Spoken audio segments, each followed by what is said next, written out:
Now, Michael Jackson passed away just weeks ago, and already there's a swarm of controversy surrounding his death. Was it suicide? Was it accidental? Was it intentional? Or was it something much worse? Was it murder? Now, nearly 50 years after the fact, these are the exact same questions that the world is still asking of another American legend, one who also left us all too soon and all too strangely. Our Conspiracy Theory Month continues tonight as we take a look at the facts, the myths, and the mystery surrounding the death of Marilyn Monroe. Marilyn Monroe, she had it all. Physical beauty, her figure, that smile on her face. She was the greatest star of the 20th century. Fate assigned her the role that she eventually finished, which was her tragic death. At the age of just 36, Marilyn's fascinating life came to an abrupt halt. She died at the peak of her career, the peak of her beauty. Adding to the starlet's mystique was the truth about how she died, which continues to be shrouded in mystery to this very day. People don't really want to know what actually happened to her. I think they would prefer the mystery because what really happened to her is a rather dark story. August 4th, 1962, Marilyn had spent the day quietly at her home in Brentwood, California. There were a series of phone calls that she received that evening. One of them was from Joe DiMaggio Jr., who said that she was very clear-minded. That phone call was reported to be around 7:15 p.m. Just 30 minutes later, Marilyn was said to have received another phone call, this time from her friend Peter Lawford, a fellow actor who was married to Pat Kennedy, sister of Jack and Robert Kennedy. And she wasn't sounding quite as clear-minded anymore. Her words were slurry. She sounded, extremely disturbed, according to Lawford. At this point, the story takes many twists and many turns. She was found dead quite unexpectedly, found presumably by her maid.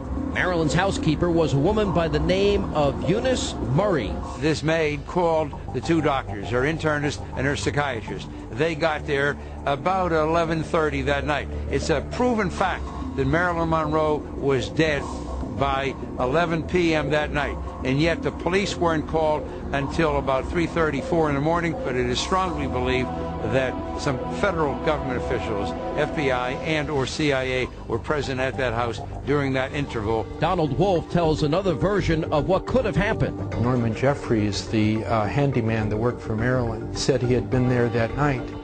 And he said he was in Mrs. Murray's room. They were watching television when Robert Kennedy and the two men that were dressed in suits arrived at the door and told Mrs. Murray and Norman to leave.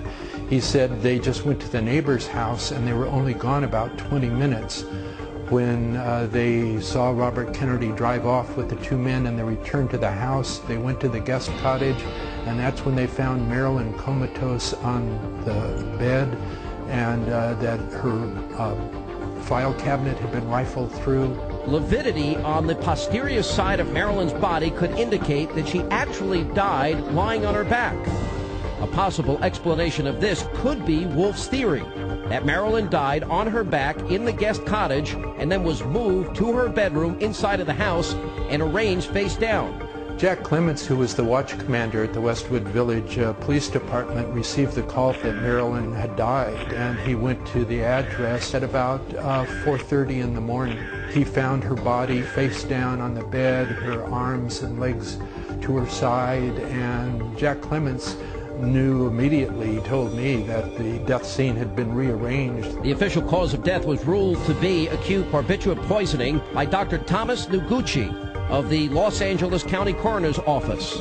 Marilyn's autopsy report revealed lethal doses of Nembutal and chlorohydrate were found in her system. The question is, how did the drugs get there? The amount of pills that would have been taken by her was a huge amount, so her death could not have been accidental. To have that high level of an barbiturate in her bloodstream, she would have had to swallow from 60 to 85 tablets, according to Dr. Noguchi. Yet when he examined her digestive tract, there was not one scrap of evidence of barbiturate in her digestive system, none at all. It would seem that the chloral hydrate very likely may have been ingested It would have made her quite cloudy, and at that point then it is very easy to inject somebody. Injection of the Nembutal would lead to a rapid death and would not result in any residue being found in her digestive system. If Marilyn was indeed injected with the drugs that killed her, then who administered the lethal shot? Is it possible that America's favorite movie star was murdered? I believe there are too many reasons to sustain a contention that she committed suicide, and that, of course, then leaves you with homicide. Many theories hint that her death somehow could be related to her ties with the Kennedy family. It is speculated that the starlet had an affair with President Kennedy and also possibly with his brother Robert.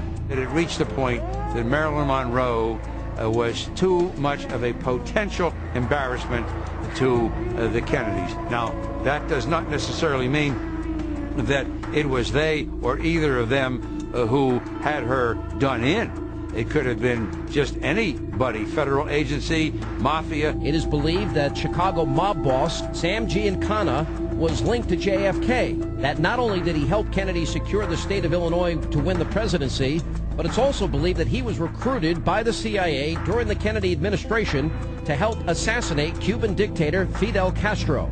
Some have suggested that the mobster may have been recruited to help assassinate Marilyn as well. Marilyn Monroe certainly had links through Frank Sinatra. She knew the likes of Sam Giancana, but there's no evidence whatsoever that the mob did her in. So what then really happened on the night of August the 4th? There was obviously a cover-up of what happened to her. There were samples from the autopsy that disappeared. Mrs. Murray, her housekeeper, kept changing her story. Jack Clements, the first police officer on the scene, always said that she was a murder victim. My God, what is the business of the CIA, which was involved, or the FBI, which was involved? And why are they still holding on to information now in 2009 in a death that occurred in 1962 that we're told was just a suicide? It doesn't make sense. Was the official explanation of suicide just a convenient cover? The coroner put down probable suicide. I have signed off on death certificates, 16,000 autopsies that I've done myself. I have never seen probable suicide. That word probable tells me more than 1,000 words could possibly explain about the great doubt that existed in their minds. It seems we may never know the truth of what happened that fateful night. Therefore, we continue to be fascinated with the mystery of Marilyn Monroe's death, just as we continue to be fascinated with her life.